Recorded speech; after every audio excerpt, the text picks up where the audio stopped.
Kami dari kelompok 1 akan mempresentasikan analisis dan peninjauan lapangan. Yang pertama, kebutuhan internet. Yang kedua, kebutuhan telepon. Dan yang ketiga, cara melakukan analisis dan peninjauan lapangan. Saya Eka Kurnia sebagai ketua dan pemateri sekaligus moderator. Saya Raden Fahri Nur Rahman sebagai pemateri kedua. Saya Diksi Devandra sebagai operator dan pemateri ketiga. Saya Bagus Wahyu Kurniawan sebagai materi keempat. Saya Muhammad Anjar sebagai pemateri keenam. Saya Regi Kurnia sebagai pemateri ketujuh. Untuk materi pertama akan disampaikan Raden Fahri Nur Rahman, yaitu internet.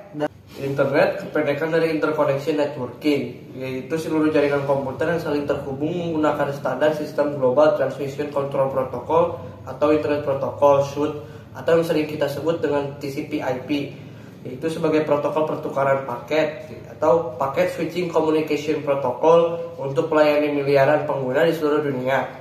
Cara menghubungkan rangkaian dengan kaidah ini dinamakan dengan internet networking connection. Untuk materi berikutnya akan disampaikan oleh Anjar, yaitu kebutuhan internet. Kebutuhan internet. Mungkin dulu internet adalah sarana pelengkap atau hiburan semata. Tapi sekarang internet telah berubah, yaitu menjadi sebuah kebutuhan bagi setiap orang. Baik di kota-kota besar sampai ke pelosok daerah. Daerah semuanya sudah hampir mengenal internet dan menggunakan internet. Untuk berbagai keperluan, seperti ibu rumah tangga bisa menggunakan internet untuk mencari resep makanan. Pedagang bisa menjual dagangannya berupa toko online lewat internet. Kita bisa mengirim surat lewat email di internet dan yang lebih besar lagi adalah hampir semua transaksi yang terjadi saat ini telah menggunakan internet, seperti transaksi perbankan dan transaksi lainnya. Jadi betapa pentingnya internet sekarang ini bagi kehidupan kita. Untuk materi berikutnya akan disampaikan oleh saya sendiri. Yang pertama, dampak positif internet sebagai media komunikasi. Yang kedua, media untuk mencari informasi. Yang ketiga, menjadi sumber penghasilan. Yang keempat, mempermudah mencari lowongan pekerjaan. Yang kelima, menjadi pusat sumber informasi. Yang keenam, memudahkan memperoleh informasi. Yang ketujuh, menambah wawasan dan pengetahuan.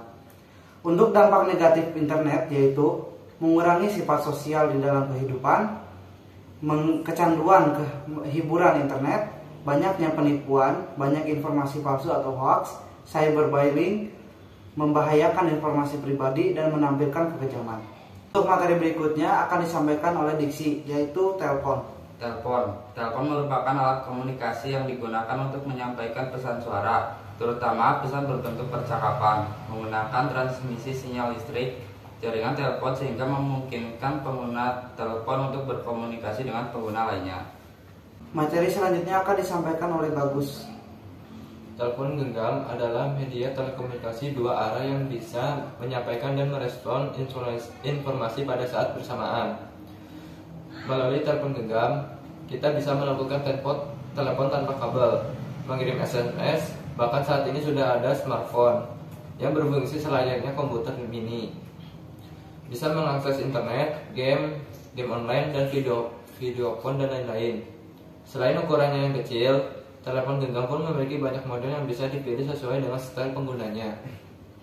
Untuk materi berikutnya akan disampaikan oleh Muhammad Rehan. Dampak positif telepon seluler. 1. Mempermudah komunikasi jauh yang aman. 2. Meningkatkan kemampuan dalam mengatur waktu. 3. Tersedianya teknologi yang lebih canggih. 4. Meningkatkan kemampuan dalam mengatur waktu. 5. Meningkatkan pengetahuan. 6. Sebagai sarana penghibur dalam waktu senggang. Dampak negatifnya: mengganggu siklus jam tidur. 2. Mengganggu perkembangan anak. 3. Menyebabkan efek radiasi. 4. Berpotensi mempengaruhi sikap dan berperilaku anak. 5. Rawan terhadap tindak kejahatan. 6. Menyebabkan efek kemalasan. Materi berikutnya akan disampaikan oleh Regi, yaitu cara melakukan analisis dan peninjauan lapangan. Cara melakukan analisis dan peninjauan lapangan untuk membangun suatu infrastruktur jaringan telekomunikasi, yaitu dengan melakukan tinjauan daerah yang akan dilalui oleh jaringan seperti medan area. jarak antar pengguna dan sebagainya. Hal-hal tersebut sangat mempengaruhi cara membangun jaringan, baik perangkat atau peralatan jaringan yang digunakan, sampai dengan kecepatan transfer pada yang akan dibangun. Baik, cukup sekian dari kelompok kami. Mohon maaf apabila ada kesalahan kata dan pengucapan. Assalamualaikum warahmatullahi wabarakatuh.